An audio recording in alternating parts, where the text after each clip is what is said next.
That was great, Junior Choir. Thank you. You have a future, I can tell. And so does our Chancel Choir have a future. Well, good morning, everybody. Welcome to First Unitarian Church, and happy Mother's Day to all for whom that applies. Many women's issues seem to surface on and around Mother's Day, like women waiting longer to have babies than in previous generations, balancing work and household chores, the ever-changing definition of feminism, and also the subject of equal pay for equal work. Utah is perhaps more notorious than any other state in failing to provide women with parity in salaries, or even close to parity. But at least the question of when Utah women will finally catch up to the earnings of men, that question has been answered this spring in a national Women and Earnings report issued by the Women's Policy Research. Here it is. If the current rate of progress since 1959 holds steady, the gender gap will be closed when infant girls today will be having great-grandchildren. At least, hey, it's nice to know when, to be given a date. So we are going to be holding a huge celebration in this church when women achieve equal pay. Mark your calendars. The year will be 2102.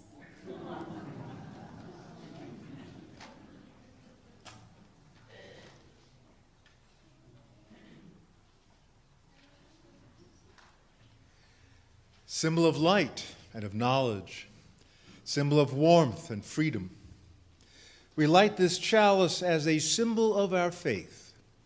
Here we gather to celebrate hope and the infinite possibilities of love. For our first hymn this morning, I hope you found the words on your pew as you came in, because that's going to be our hymn. And I also want all the kids to know that following the hymn, please stay in your pews. You'll be going to Sunday school a little later this morning. So now let's sing If Every Woman in the World.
think that song is the best recipe for peace that you find anywhere. It's so commonsensical, you wonder, what's been taking us so long? Oh, no.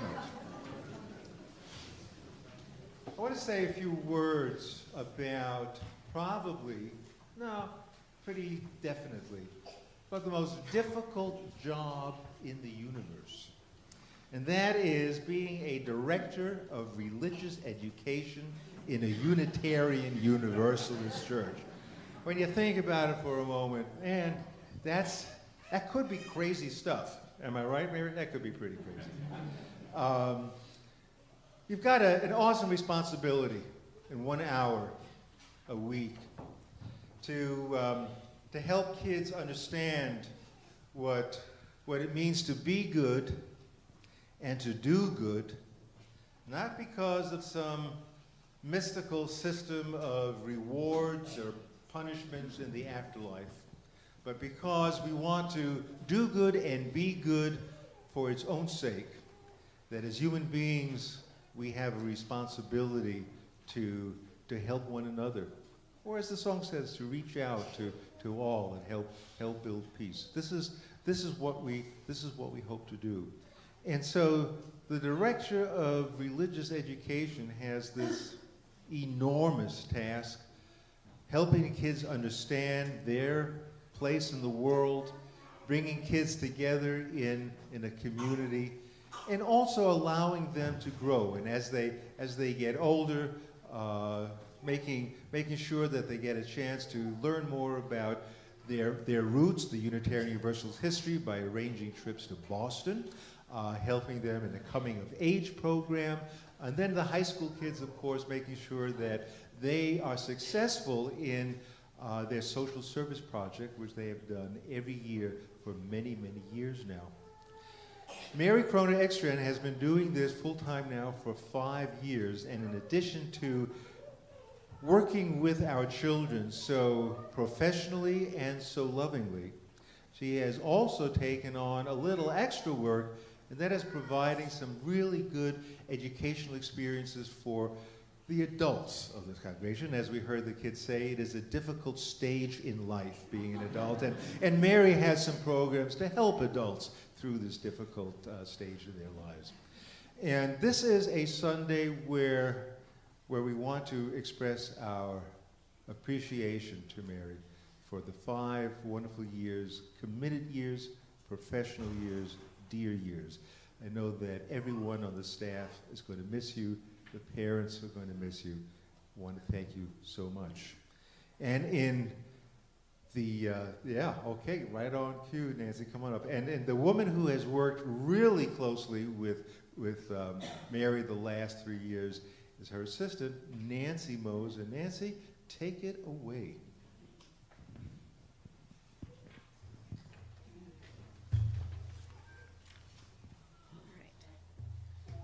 Got to get the step stool. I like coming up here because it's the one time I'm taller than all the rest of you, so this is good. So I'm Nancy, and I've been working with Mary for 3 years now. And before that time, I didn't really know her very well because she was like a 9 o'clocker and I was an 11 o'clocker, and you just don't see each other much. But I have had the pleasure and honor of working with her for the last 3 years and seeing how incredibly difficult her job was and thinking, I never want to do all that myself. So I've written a little poem here a la Dr. Seuss, and I apologize to him, but I've done my best. So, for Mary. Oh, the places you've been. Thank you, dear Mary, for all of your work. With all of your duties, you never did shirk. You have brains aplenty, and you used them to teach a diverse group of kids with special attention for each. From gathering us together in circle time sharing, then sending us off to our teachers so caring, your hard work was done behind the scenes, the planning and emails, constant stream. The pageants ran smoothly, well, most of the time, but we always enjoyed them. The results were sublime. To Boston, to Portland, to Montana and San Fran, building Hogan's, helping homeless, getting to know our UU clan. You've touched the lives of many a church member by teaching great classes, turning sparks to embers. Finally, you've given me a great gift, your knowledge, your support, my spirits you'd lift. Memories of your efforts abound in our hearts. We're truly grateful for your skills and your smarts. We'll send you on your way with full hearts and minds and wish you much joy in the new adventures you'll find. I'm going to have her come up.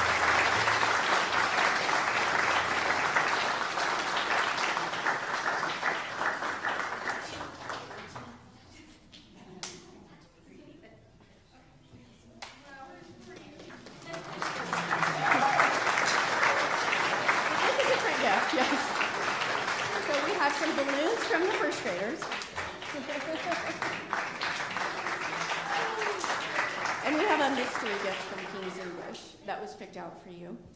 And also what I forgot to bring in is there's a little book in Elliott Hall that's available for all of you to sign and write notes to Mary. A lot of the adults in the congregation have written you special notes to thank you for being here. And the kids have done a nice little scrapbook for her. So if you haven't had a chance to sign the book yet and you'd like to say some words to Mary after service, it'll be in Elliott Hall, and we would appreciate that. So thank you so much, Mary.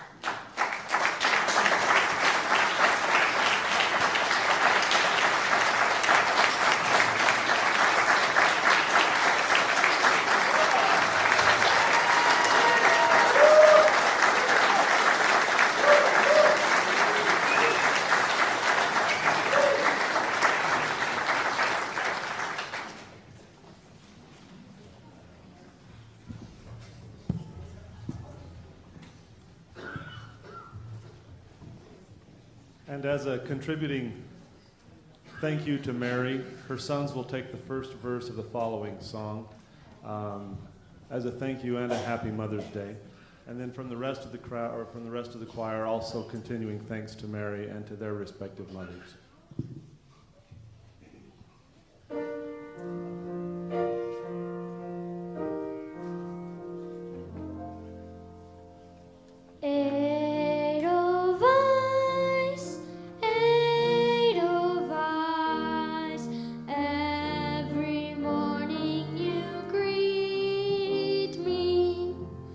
Small and white, clean and bright,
I'd like to share a reading with you this morning, written by Emerson Blake. And I tell you, if I were ever a writer, my nom de plume would be Emerson Blake. I wonder if he made that up. But anyway, that's too much of a coincidence. Those are my favorite writers, Emerson Blake. And this could be found in actually the last issue of Orion magazine. At the age of 8, I was dispatched to a suburban summer camp. I don't remember much about it except that A, there were a lot of rules, and B, I hated it. At the end of the third day, I announced to my mother that I wasn't going back, and she said that was fine with her as long as I came up with a new plan for how I was going to spend my summer. Deep down, I'd known all along what I wanted, to spend the summer at my grandmother's in the rural South. And so a scheme was quickly hammered out, and a few days later, I was put on a Trailways bus alone and traveled from my hometown of Philadelphia to Elizabeth City, North Carolina. My uncle picked me up at the bus station and delivered me to my grandmother's. I spent that summer at her house, and the next 7 summers, too. My days there consisted of wandering the woods and fields, traipsing through swamps, swimming and fishing in Lake Matamuskeet, and capturing all manner of animals. I ran wild.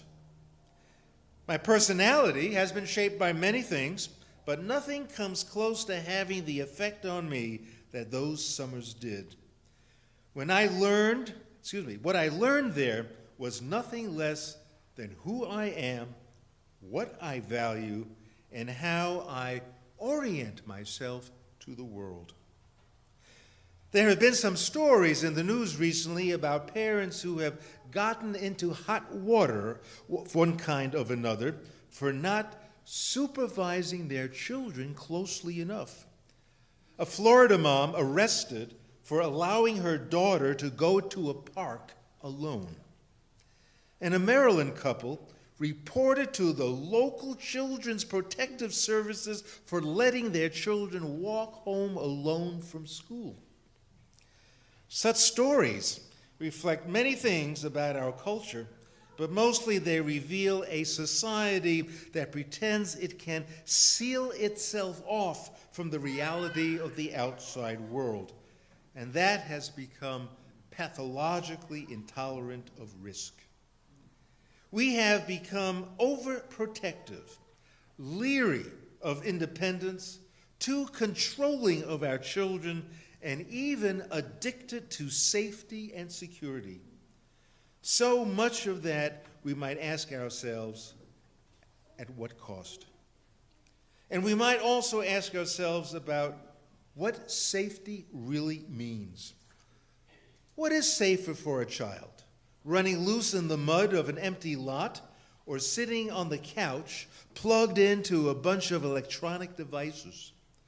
Is it safe to lead someone to believe that he or she will always have teachers and authorities present? Safe not to know how to talk to people who are different? Safe not to know what it's like to be startled by the world? I have a son. I don't want him to feel fear or be hurt in any way. I want him to be able to navigate the world with confidence and resilience and good judgment.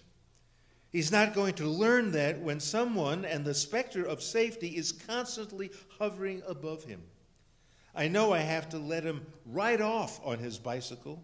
I know I have to let him walk into the woods alone. Well, evolution has prepared us for this. We have both the tools and innate desire for connection to the world around us. And we will never be able to grapple fully with the world's problems unless we are plunged and immersed in it.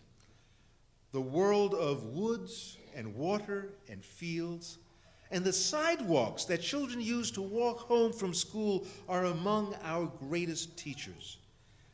Perhaps it'll not be my generation that wrenches creation back from the brink.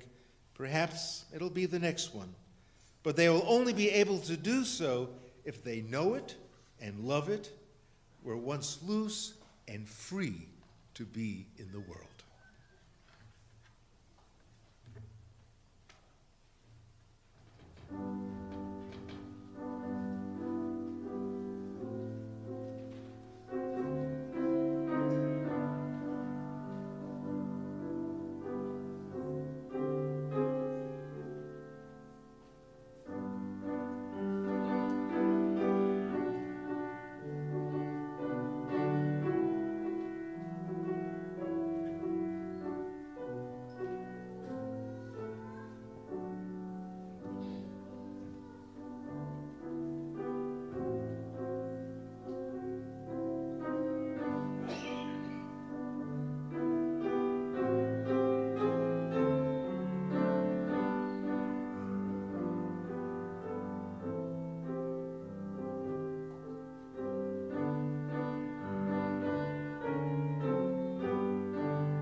So we have quite a long tradition in this congregation to welcome not only everybody who are new, have been here for a while, but especially want to point out those who have been here for the very first time.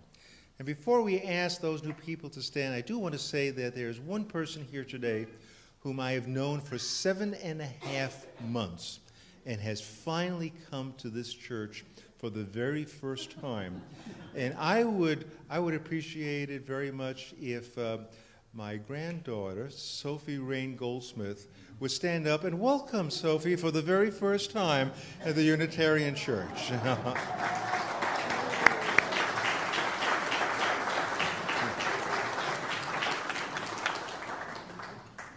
Oh yeah, and that's my son. He's been here before. Now, not to upstage anyone, I do really want to welcome everyone who is new here for the first time. Anybody who could please stand up and let us say good morning, welcome on this Mother's Day. Anybody here for the first time? Welcome, and glad you came.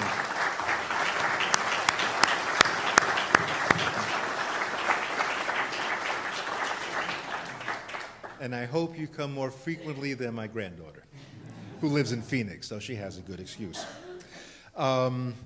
Newcomers, there's a great welcoming table in our social hall, Elliott Hall, and grab some coffee and take a look at all the great things that this congregation does and has to offer. Please, everyone, take a good look at the announcements, again, full of just wonderful things that we do.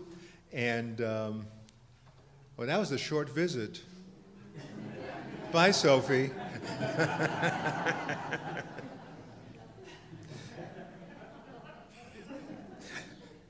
Oh, well.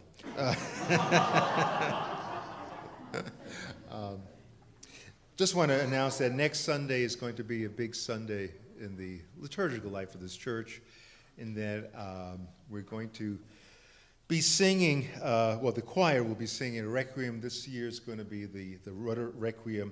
It's a time for us to honor those who, in this congregation, whom we have lost in the preceding year.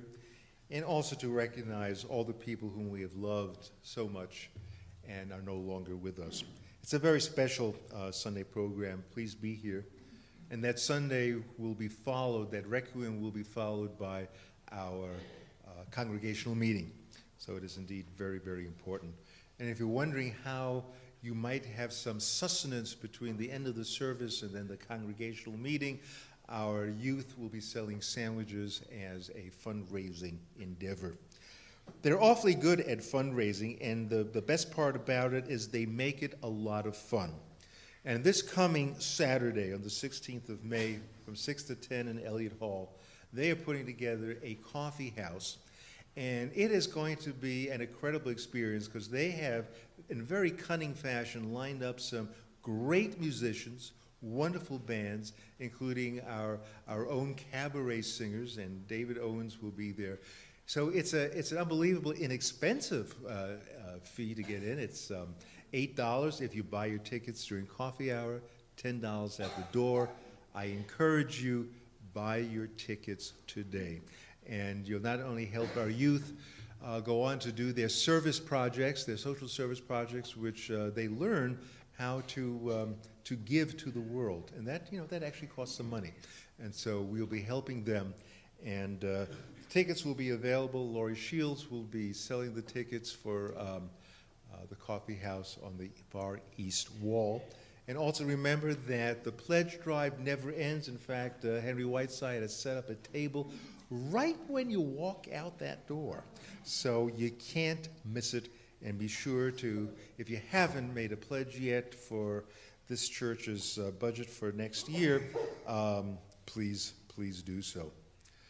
So the offering will now gratefully be received, a chance to greet one another and bid each other a happy Mother's Day.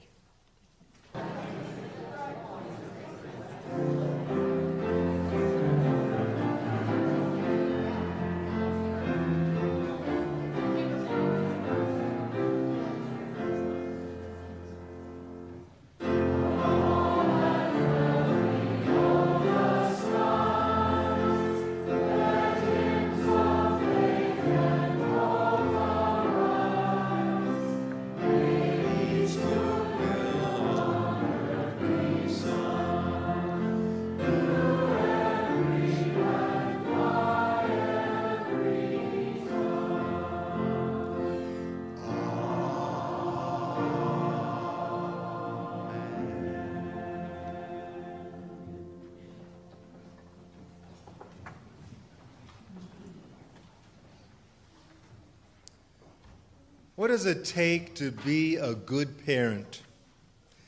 And could we ever find three people in a room who would agree on what good parenting really means? To what degree should a parent practice in this risk aversion?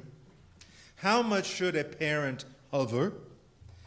How heavily should a parent be involved in steering a child towards success in this rather complicated and highly competitive world? And what responsibilities do parents have, if any, to improve the chances of a child ending up on the sunny side of life? The majority leader of the New York State Senate, Dean Skelos, used his fatherly influence to apply pressure on companies to gain employment for his 32-year-old son and ensure that this son would receive a hefty commission for his work.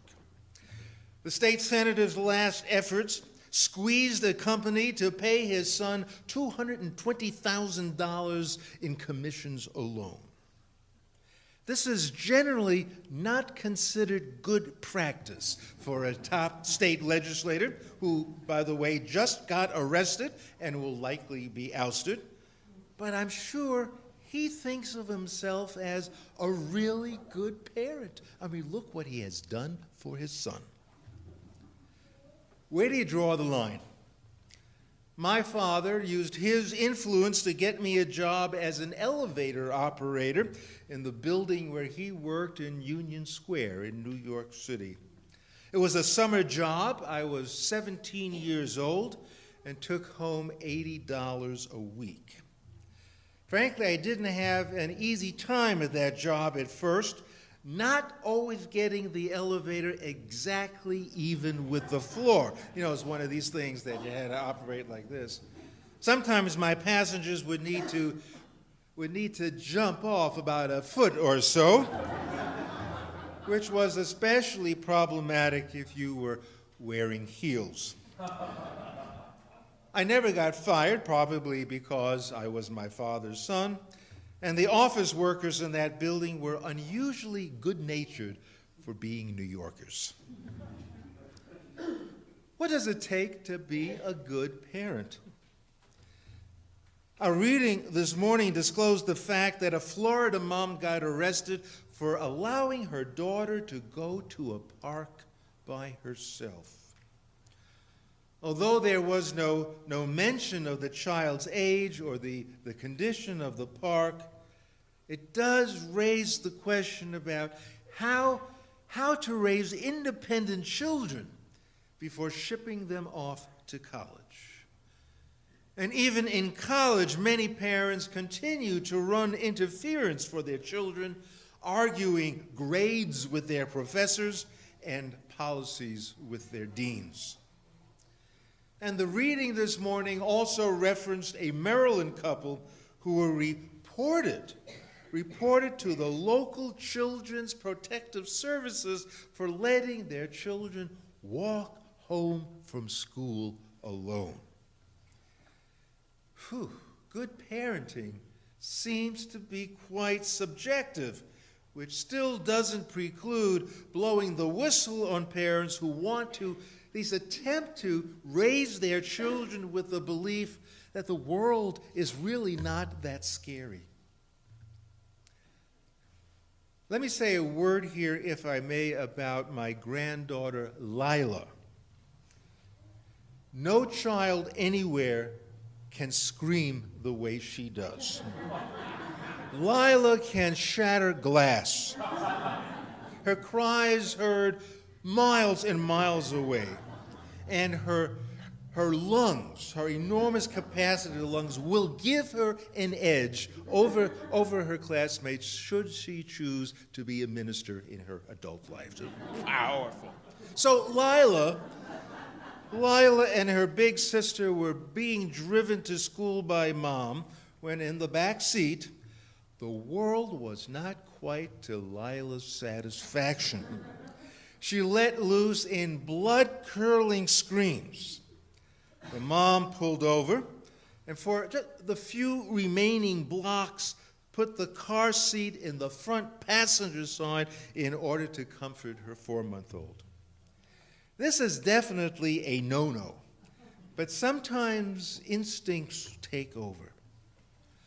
Pulling into the school parking lot, the transgression was immediately noticed and reported to school authorities. When a 40-year-old mother gets called into the principal's office and reprimanded with threats and warnings, you know it's not going to be a good day. I mean, you just feel.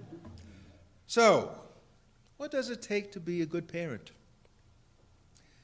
Recently, a seafaring family, Charlotte and Eric Kaufman, with their 2 daughters, aged 3 and 1, took off on their 36-foot sailboat from Mexico to New Zealand. They didn't get too far before they faced trouble in steering the craft, and one of the girls got sick. And so they sought the emergency assistance from the Coast Guard and the United States Navy. Sailboats are not my forte, but remain on my bucket list of things I still hope to learn. My inexperience with sailing actually prompts me to question whether the wisdom of taking such young children on such an ambitious voyage was really a good idea or not. But I don't know for sure. It could have been quite an exciting adventure, perhaps even fodder for the girls' college application essay. But the backlash against these parents overall reveal just how judgmental society is when it comes to evaluating other parents. In this case, people demanded that the social services remove the two girls from their parents' custody. It feels like parenting these days is becoming more difficult than ever before. And it's not just the pressures of juggling work schedules to accommodate children's schedules. It's not just assessing risk management in raising children. It's not just that cribs, strollers, car seats that today's young parents grew up with have now been declared hazardous to their children's lives.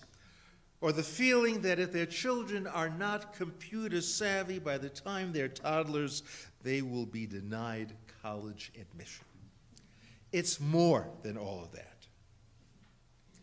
Robert Putnam, social scientist at Harvard University, who became virtually a household name with the publication of his book, you'll remember, Bowling Alone, has underscored now an additional parent anxiety in his new book called Our Kids, The American Dream in Crisis.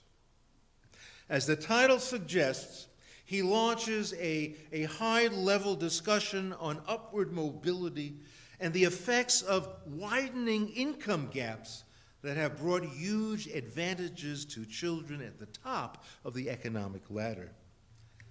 When you think about it, that may have always been the case, but there was enough of a middle class until not too long ago to sustain the American dream for many, if not most Americans, that in fact it was always somehow possible for those below to work themselves up.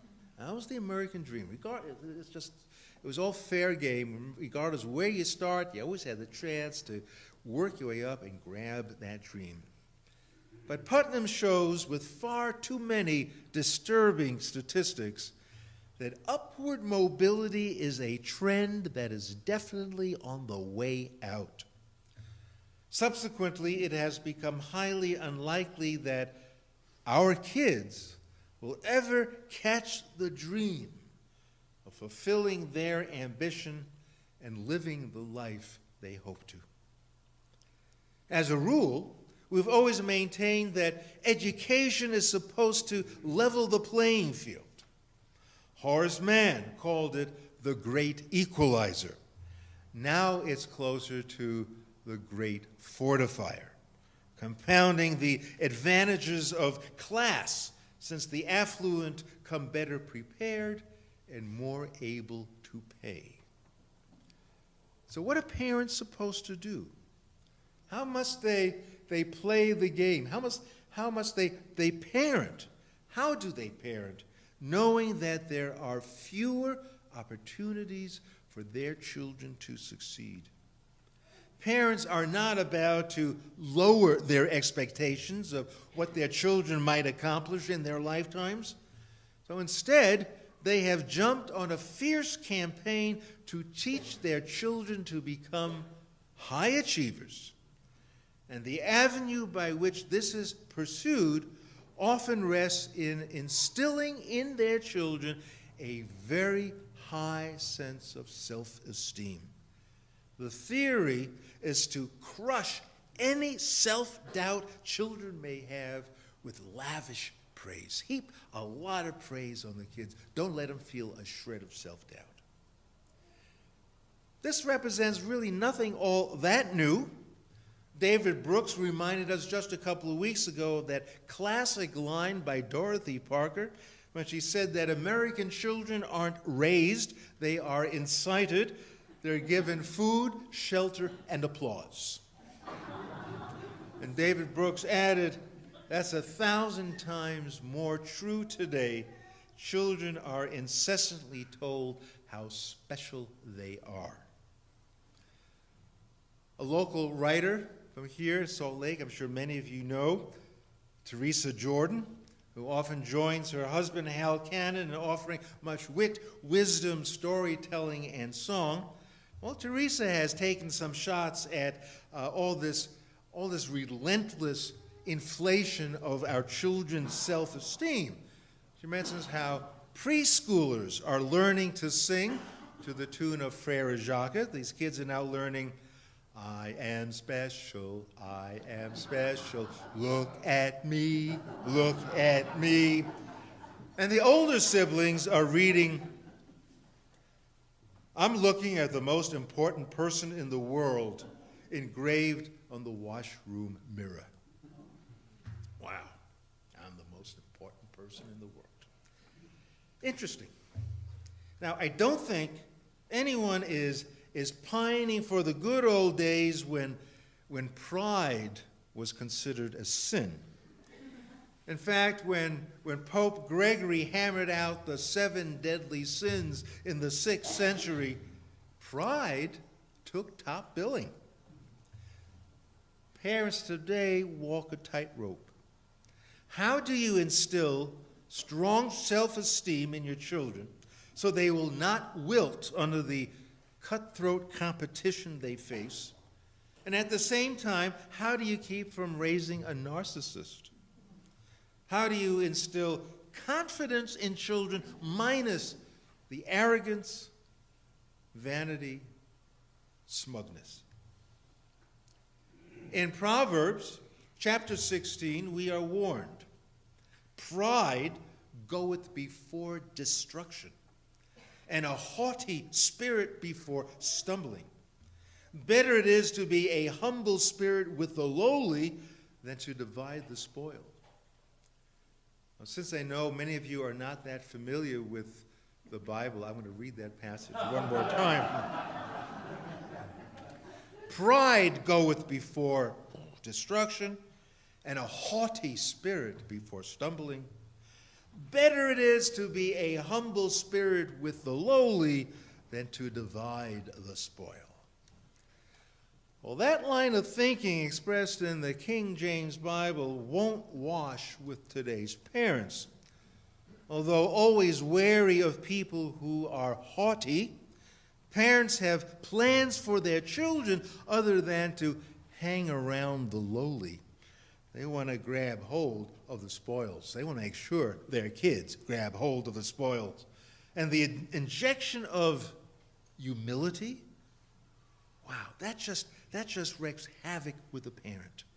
And I'll tell you why. Because the odd thing is that in countless studies throughout our country, most parents, and that includes everyone, most parents, black, white, Hispanic, Asian, indicate that they prefer, all parents actually prefer for their kids to be kind, compassionate, and helpful more than being successful.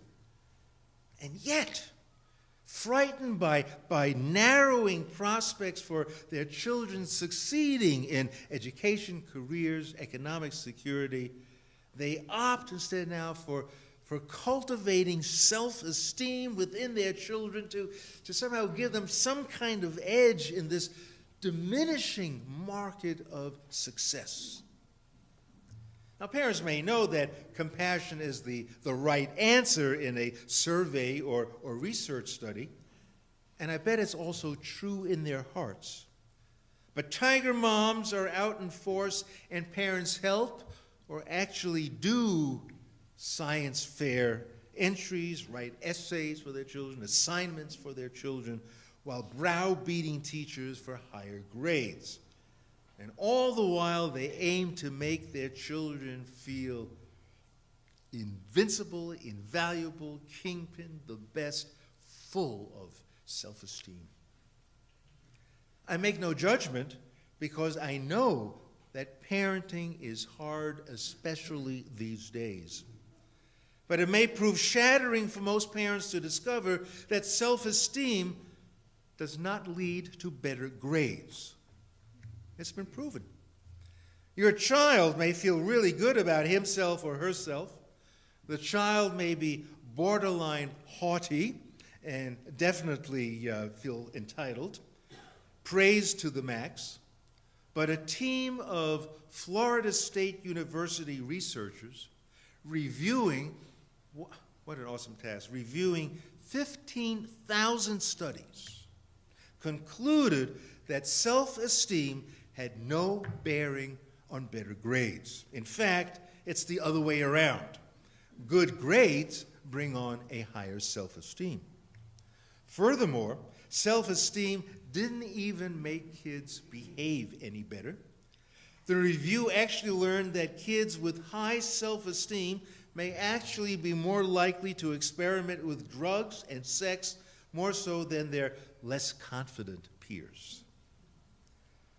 Although far too many parents believe that self-esteem is the best ammunition for helping their kids navigate a complex world that has little patience for self-doubters, the review by these 15,000 studies on self-esteem actually produced an idea that many will actually find quite helpful. And so, if you can imagine, somehow sorting through 15,000 studies and coming up with some kind of, maybe not the answer or response, or what can be learned from this? What can we draw from all this research? They say that instead of focusing on self-esteem as an end in itself, we would be better off concentrating on developing in our children a sense of integrity. Integrity. Now, I can't honestly tell you if teaching kids integrity is a new kind of radical idea or as old as the Bible itself. Intertwined with integrity, we'll find honesty and morals, measured by the truthfulness of one's actions. How often do we use that as a standard of measure for our kids, for ourselves? The truthfulness of our actions. Now that may mean not writing the college essay, knowing that other parents probably will. The question hangs over parents like a dark cloud. In a competitive world, let's call it in a competitive market, growing tighter every day, is there room? Is there room for honesty and integrity? Is there room for that, or are the stakes too high? Remember the echo, better it is to be a humble spirit with the lowly. Well, that's the wisdom in Proverbs 16, but it's been declared wrong now, very misleading. Clayton Christensen, a professor at Harvard Business School, wrote about the importance of humility for leaders in society. Humility combined with clearly delineated values and a sense of purpose is paramount. His book, How to Measure Your Life, was inspired by his asking students to describe the most humble person they knew. What an assignment. Write about the most humble person you know. And in his book, he says, one characteristic of these humble people stood out. They all had a high level of self-esteem. They knew who they were, and they felt good about who they were. Humility was not defined by self-deprecating behavior or attitudes, but by the esteem with which you regard others. So when you come right down to it, it seems that self-esteem is important, but you need to acquire it, develop it, through living a life with integrity. If the moral center is in place and one's values internalized and manifest in the world, then self-esteem leads not to being haughty, but just the opposite, humility. You need to be comfortable in your own skin in order to be humble. So what has noticeably changed since Proverbs 16 is that humility does not foreshadow dwelling with the lowly. It's a characteristic among successful leaders. It's not easy being parents these days. The American dream has shrunk in its accessibility. Of course, you want your child to succeed, to somehow grab hold of that dream. Can you risk these days? Can you risk taking the high road? Integrity, honesty, morality. Or is there too much to lose? These days especially. How do we show our love for our children? How far do we push on their behalf? How much do we teach them about being truthful to their actions? I think these questions have always been there. But when you face them head on, as the parents must today, you begin to appreciate the complexity of arriving at some understanding of what good parenting actually means. In a world of shrinking opportunities, can parents and children today still lead lives with integrity? Big question for our parents today. Can we conclude our service turning our hymn books, please, to number 295?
As we extinguish the chalice, may we follow the dictates of an open heart and an honest mind. May we find moments of grace, always loving both wisdom and gentleness. May integrity be our strength and kindness our guide. Amen.